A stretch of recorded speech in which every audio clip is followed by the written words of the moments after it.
What happens to that energy once the body is gone? Is there individuality after the end of the body? Do I exist as I? Do I have a soul? Is there reincarnation? Or is it just my ego that is saying, actually, even when I let my body go, there is an I that still exists, but if that I then forms part of the larger universe, then it has no identity.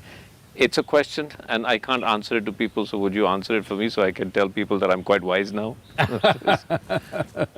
See, it's very clear. If you close your eyes and sit, right now you're looking at me. If you close your eyes, you cannot see me.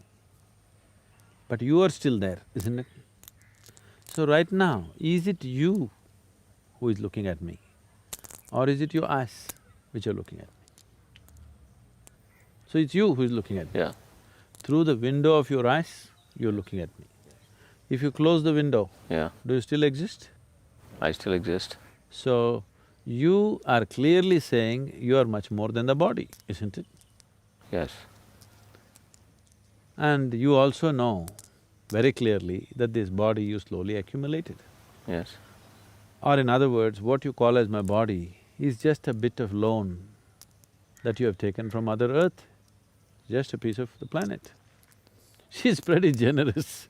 No, it's very generous. Yeah. She's pretty generous with the loan.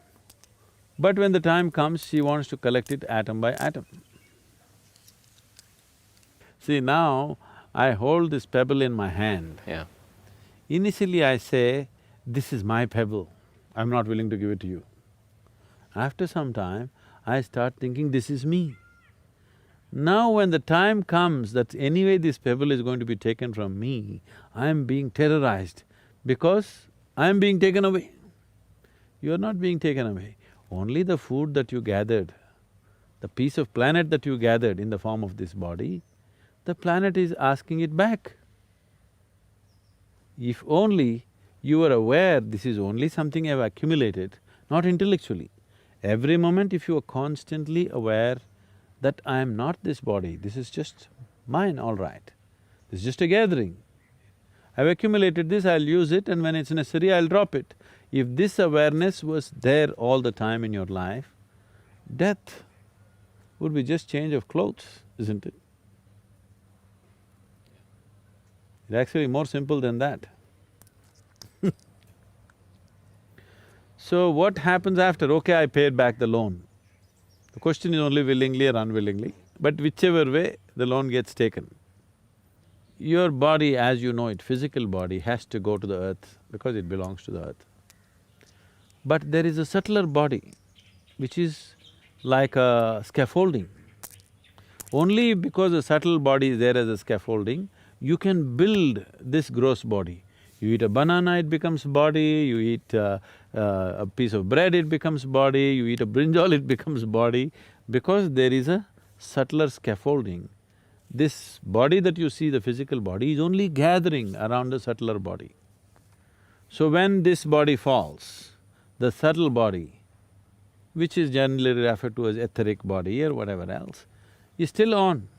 It still has some information, but the important difference is, when you had a physical body and a conscious mind, you had a discriminatory capability. So once the body falls down along with your thinking mind, logical mind, and a discriminatory aspect of the mind is fallen, there is no more discrimination. You only happen by tendencies. So still there are certain tendencies. Why so much care in every culture, particularly in this culture, that at the moment of death, if a man is dying, no matter what your relationship with him, you try to utter the God's name or you try to create the right kind of atmosphere for him. Even if he's your enemy, you say Ram, Nam, Satya, whatever, you know. Whatever simple things have been taught to the people, but something to create awareness and pleasantness around him because you want him to live well. Because at the moment of leaving, in case he is in a certain mode, whatever the mode is, let's say he is in fear mode right now. Now once he loses the discriminatory mind, now there is no control over the fear. Many times fear arises in your life. Because of your discriminatory mind, you'll say, that's okay, but that it's not like this. You'll reason and try to get out of it. If there is no discriminatory mind, it just snowballs into paranoia. Paranoia not like as living human beings know. Paranoia which grows into a million, billion folds because there's complete absence of discriminatory mind.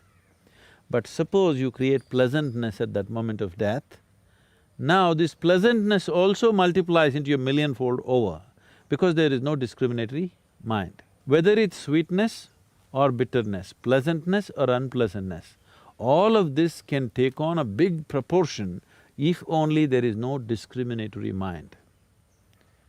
So even when people are living, very little of the discriminatory mind they're using, mostly they're functioning by tendency, which is unfortunate.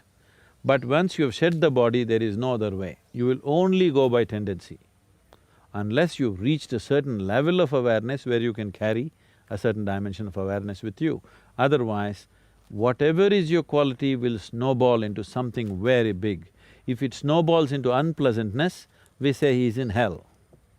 If it snowballs into pleasantness, we say he's in heaven. So heaven and hell are not geographical places. It is a state that somebody gets into. And then reincarnation. You want to come back now Yes. So if there is substantial amount of information still stored, which is the karma, the karmic substance is still strong, then once, suppose you left out of feebleness of energy, that is you became old, energies became feeble and it rested for some time. So this kind of life energy just rests for some time without too much activity. But suppose the energies did not become feeble, but you broke the body by accident or suicide or somebody shot you in the head or somebody broke your heart, whichever way you broke the body and you left, energies were still intense.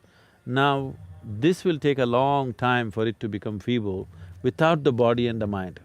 If you had a regular body and a discriminatory mind, let us say you would have worked out your karma in the next 10 years and made the energies feeble. But now that you don't have a body, these 10 years may telescope into 1,000 years. So this is the reason always they told you should never die of suicide, you never should be murdered, accidental death is bad, because now your limbo situation is long, very, very long, because you have no discriminatory mind, we don't know which way you will roll, and the chances of finding another womb are very little because you're in a certain level of intensity you cannot find. So unless you come to the right level of intensity, you are not suitable to take on a new body. So if you died of old age, energies became feeble, everything is fine with your body, you went to bed and you never woke up. Such a person may get back into another womb within 48 hours. But a person who died by breaking his body, either by accident or otherwise, this person may take we don't know how long, depending upon what level of intensity and how much of the information is still there, unworked out. We are going into areas which needs much more elaboration if it needs to be properly understood. Speaking just like this is not good. That's why we always joke about it and skip, we never talk about it because it will lead to all kinds of imaginations, unhealthy imagination. Lead me to believe in spirits and ghosts. Yeah Yes, okay. Which is not needed. Not needed. Because then people start… every dark corner they see, they'll start seeing things.